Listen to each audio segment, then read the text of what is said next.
fan. Thank you. And one of the things that I liked about you throughout your career is that you always did things on your terms. You were fearless. You were willing to walk away and do what you needed to do for yourself and for your family. But you always were able to come back.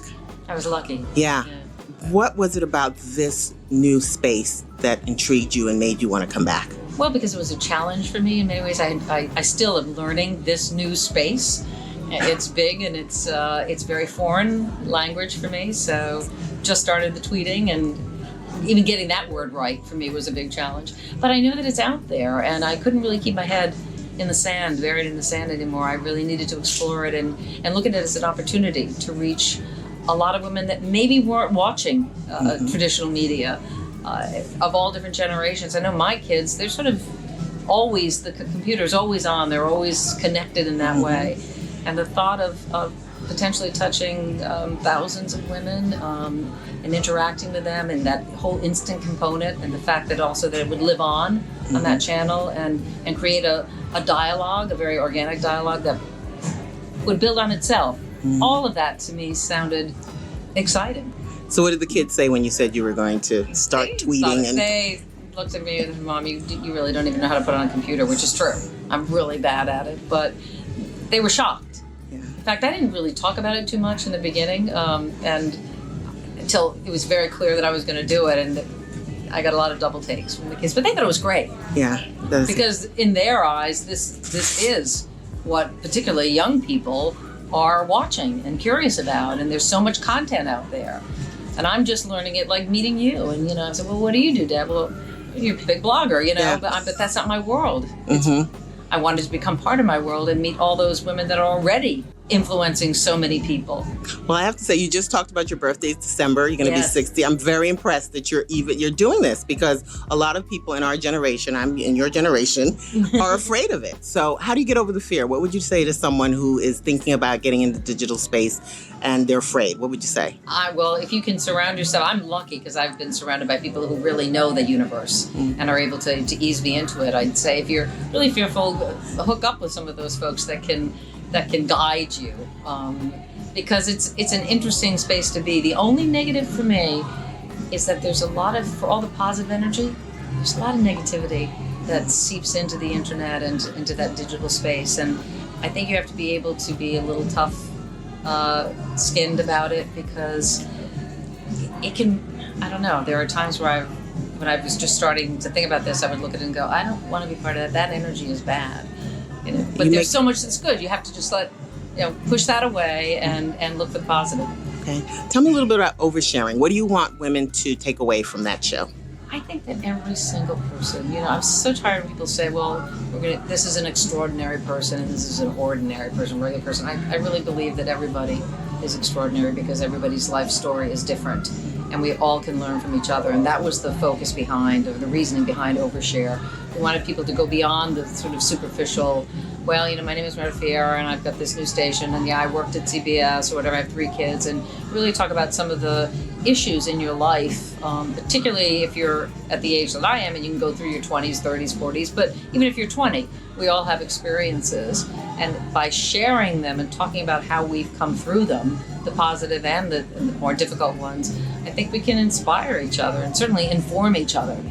And realize, too, that people sometimes feel very alone. And this is a way to connect and to grow. That's good. You have your Valerie Harper interview coming up.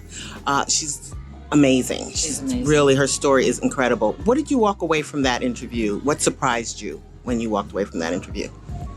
Well, that she's an interesting person. She's optimistic by nature, but she's also a realist.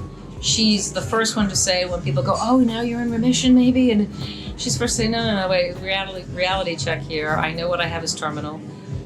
Her eyes will start to well up, and she'll say, well, there is this hope of spontaneous remission. So she's always hoping for that, but she knows that the cancer's going to catch up with her eventually, and she just wants to live her life in the moment as much as she can without being so Pollyannish that she doesn't accept the fact that she's got to plan for this. The things you got to do.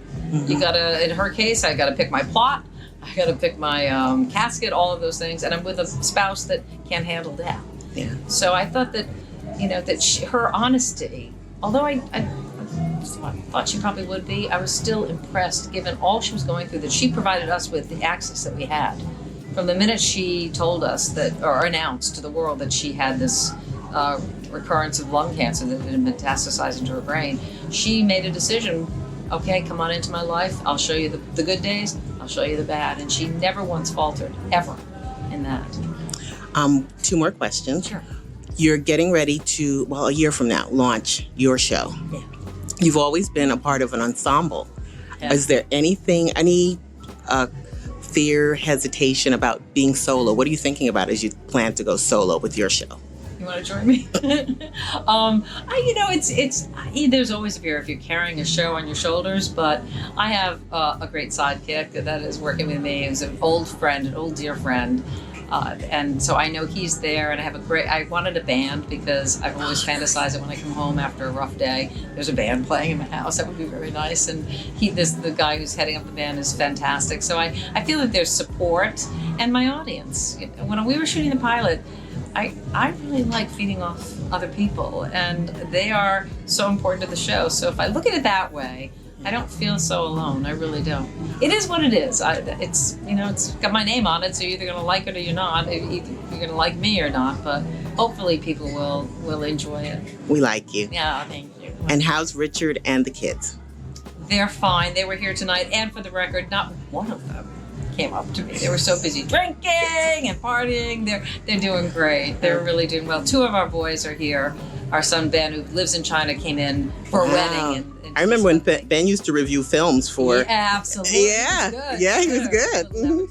And Gabe just graduated from Medill from journalism school, so he's that's great. Following that route. And our daughter happens to be studying abroad right now. She's a junior in college, so she wasn't here. But everybody's doing well. Richard is actually writing a book right now about hope, and I think that's going to be one of our Google Plus. What do you call it? Oh God! Hang out. It's coming. Our Google Plus Hangout. Yeah. To as a couple to talk about how you find hope in times of, for us, it's chronic illness, and to invite our audience to talk about where they find hope in their lives, because we all need that.